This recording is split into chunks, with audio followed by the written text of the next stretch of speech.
The snow really started coming down probably about an hour ago. This is Hayes Hill. It's going along Redwood Highway as you head out toward areas of the coast. Now, these elevations, we were originally only expecting a couple of inches, but it's really started to pile up here. The really wet stuff, because the temperature right now is around 32 degrees, and that allows really wet snow to fall. And you can see just gorgeous right now. But the main story is you really need to prepare for these conditions. And before you even head out of the door, make sure you grab an emergency kit. You can buy these at any hardware store, Advance Auto Parts, or AutoZone. And the other important part is chains. Make sure you know how to put these on before you head out.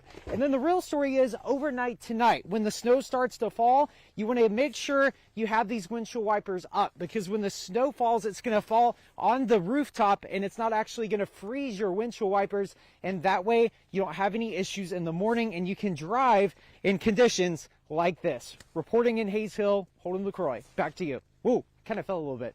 We are tracking another storm system kind of set to move in for Tuesday night and into Wednesday. And the beginning stages of that storm, we could actually see a little bit of freezing rain with that particular area of low pressure as well. But for the course of the evening, you can see precipitation starts to wind down, but fog starts to develop as we head toward the overnight hours of tonight. Current storm system will start to move out by Tuesday morning. So there is a brief window if you do want to travel over the passes with no precipitation whatsoever. That's mainly going to be Tuesday morning. But notice storm number 2 expected to move in toward the second half of the week, and we are expecting some heavier snow, mainly at Cascade Passes on Wednesday.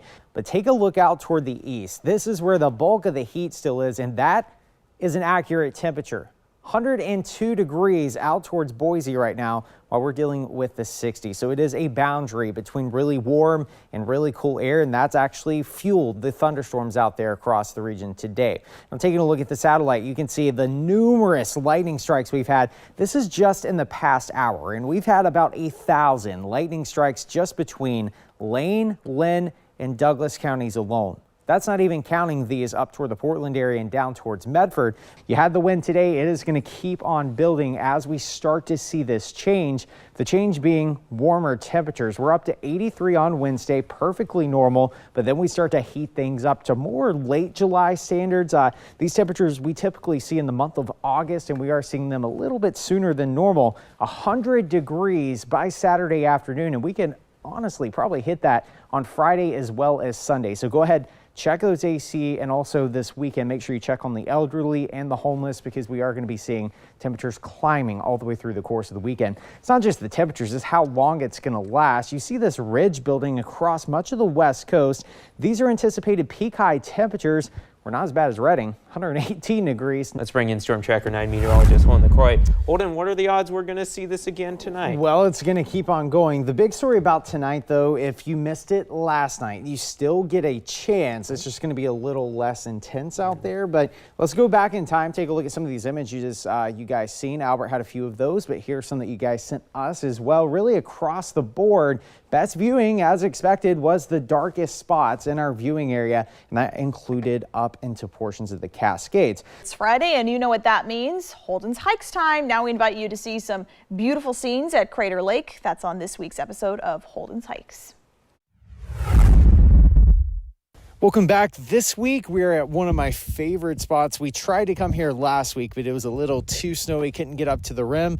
But this week we're at Crater Lake National Park. And the best thing about this is, even if you're not a big snowshoer, I brought these just in case. You can kind of come up here and just walk around and get a great view of the lake. But some of the best experiences come with these snowshoes. So come on, let's go. We've been here in the summer, but Crater Lake sure does look good in white. Chief Meteorologist Holden Lecroy.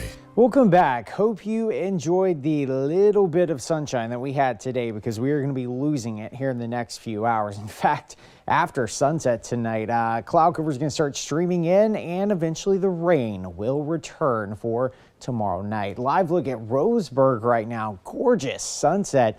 Take a look at the cumulus clouds off in the distance. Actually, this one's a swelling cumulus right here. Likely probably going to produce a shower for some of the foothill communities here in the next little bit. But mostly dry day today. We have had a few spotty showers here and there, but it was arguably more sun than clouds by the second half of the day after we got rid of a little bit of that fog, but you can kind of see the mackerel sky across much of the Willamette Valley right now.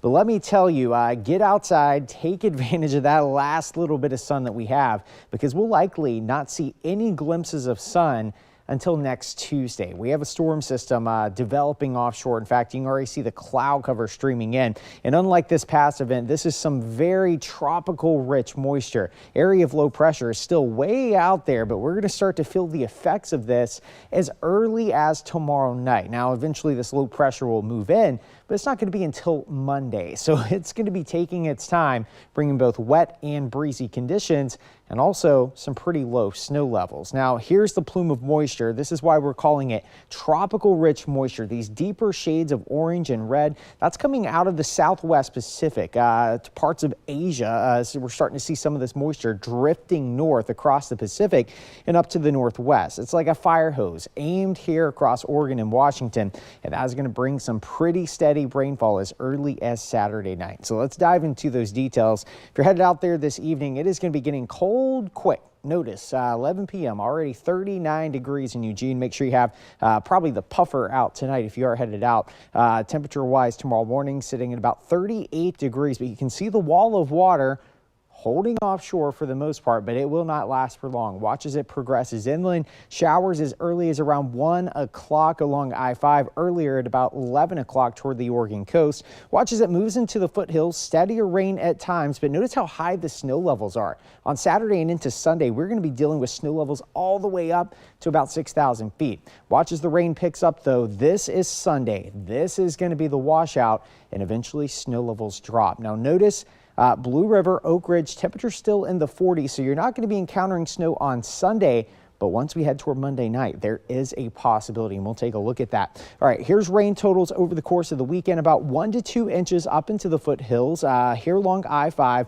About an inch, a little bit more than this past event, and out toward the Oregon coast at spots we could have upwards of 3 inches. That's that shade of red right there. As far as snow levels go, we are going to start plummeting Sunday into Monday, and this is when we are going to be tracking possible snow at Cascade Passes. Now, real quick, let's look at these snow totals. Now, this is subject to change, but this is through Sunday evening. You can see Belknap Springs, 5 inches. Oak Ridge, possibly a ½ inch of snow. So we are going to be watching this very closely into the weekend. And you probably saw the passes. We could be dealing with about 18 inches of snow.